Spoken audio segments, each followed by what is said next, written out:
Assalamualaikum warahmatullahi wabarakatuh. Alhamdulillah, kali ini kita bersama dengan Kak Aris yang lebih dikenal dengan Kak Aris pahlawan bertopeng. Nah, kita akan bertanya kepada beliau tentang beberapa hal. Yang pertama adalah sejak kapan ini Kak Aris bercerita ini, sejak kapan? Baik, sebelumnya saya sapa dulu ya yang ada di rumah. Assalamualaikum warahmatullahi wabarakatuh. Semoga dalam keadaan sehat, dalam lindungan Allah. Allahumma amin. Pertanyaannya ya, sejak kapan mulai bercerita? Sebenarnya diawali dulu ketika aktif di TPI ya, TPQ, Taman Pendidikan Al-Quran. Kebetulan waktu SMP itu sudah diamanai untuk ngajar ngaji. Nah, di sana kemudian mulai senang dengan dunia anak-anak.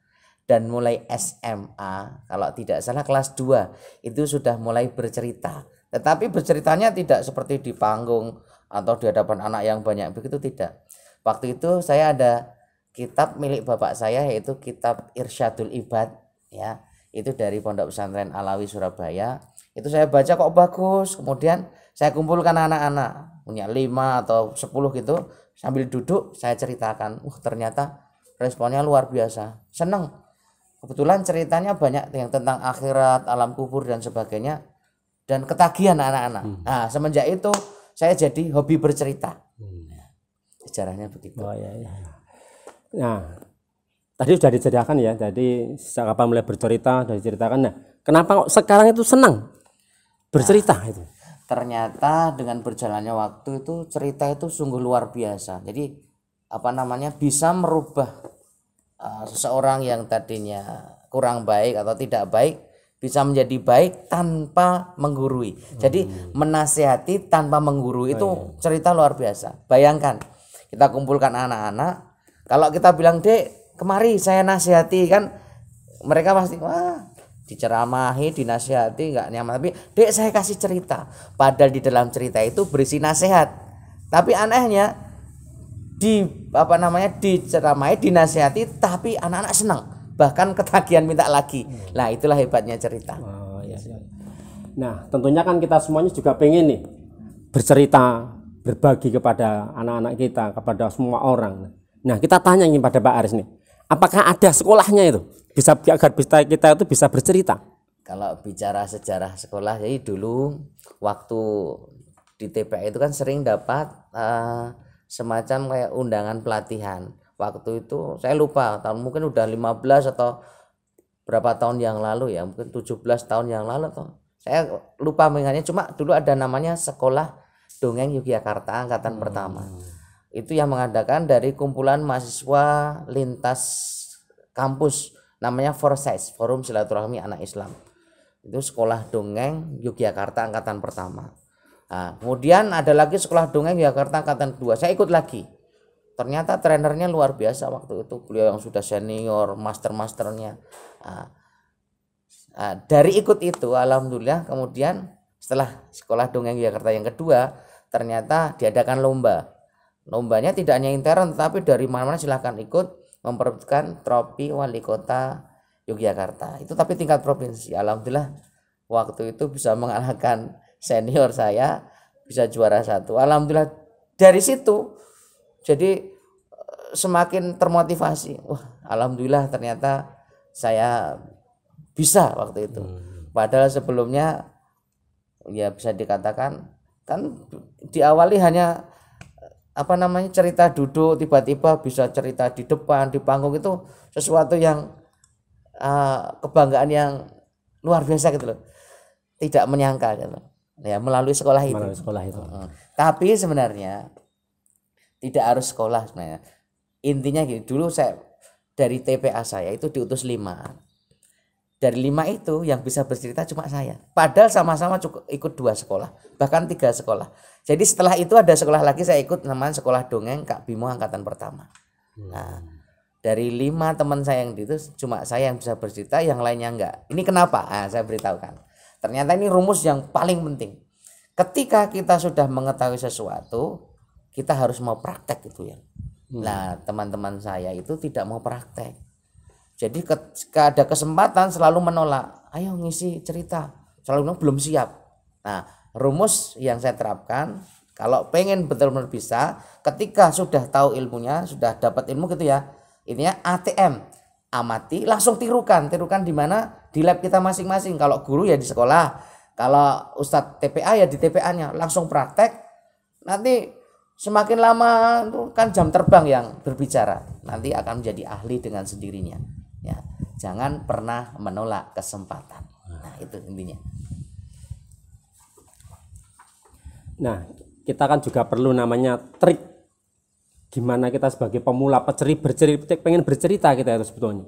Tapi kan kita tidak tahu ya bagaimana bisa memulai gitu. Ketika ada kesempatan, oke lah ada kesempatan. Tapi kita mau memulai itu kan sulit ya. Nah, bagaimana ini sebagai pemula ini untuk bisa memulai kita sebagai orang yang bercerita? Seperti saya bilang tadi ya, kan tidak harus sekolah sebenarnya. Tetapi kalau ada sekolahnya, ada pelatihannya lebih bagus.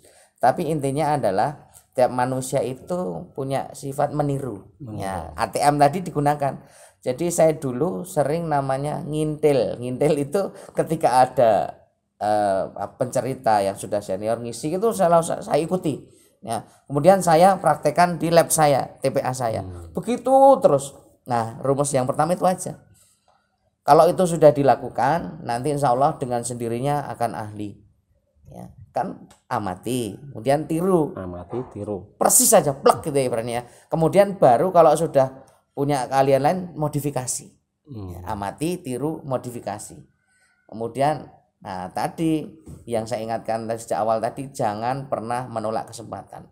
Kan kalau kita bisa di TPA sendiri itu kan kadang-kadang kalau diminta di lain terus malu, wah saya nggak siap kalau di anu. Jangan pernah bilang atau menolak, bilang insya Allah siap. Nah, dengan itu kan berusaha nanti. Itu rumusnya. Ya, demikian itu. Tapi kita yang terakhir ini, pertanyakan Aris. Yang terakhir adalah contohnya kita perlu contoh gimana bisa kita mengolah suara kita atau dengan suara-suara apa. Nah, kita perlu tahu juga gimana tekniknya, gimana nanti contoh dari Kak Aris sendiri. Ya. Baik, untuk suara itu sebenarnya mirip lakum dinukum waliyadin. Kalau sini bukan agama tapi kerongkonganmu, ada ya kerongkonganmu, suaramu ya suara, nanti beda-beda. Saya pernah ikut pelatihan, mencoba dengan yang diberikan oleh trainernya itu mengikutinya itu ternyata sulit. Tetapi begitu mencoba sendiri muncul sendiri. Contoh suara helikopter ya misalkan ya. Ketika dulu kan diajari kalau suara helikopter itu kan pakai lidah. Tapi kalau saya pakai itu nafasnya tidak kuat ya. Maka dari itu saya ganti modelnya pakai bibir plus lidah. Jadi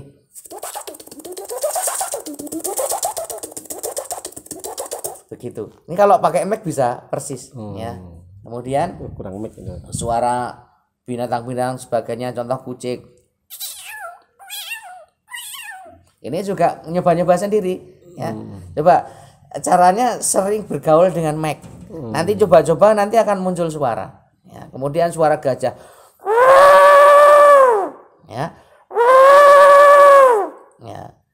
Gimana Dek, persis kan? Loh, persis, malah ya? Ketawa. Ini berarti ada tanda petik ini yang persis suaranya apa sayanya ini. Oh. Alhamdulillah. Intinya kalau sering bergaul dengan mic kemudian mencoba-coba nanti akan ketemu sendiri suaranya.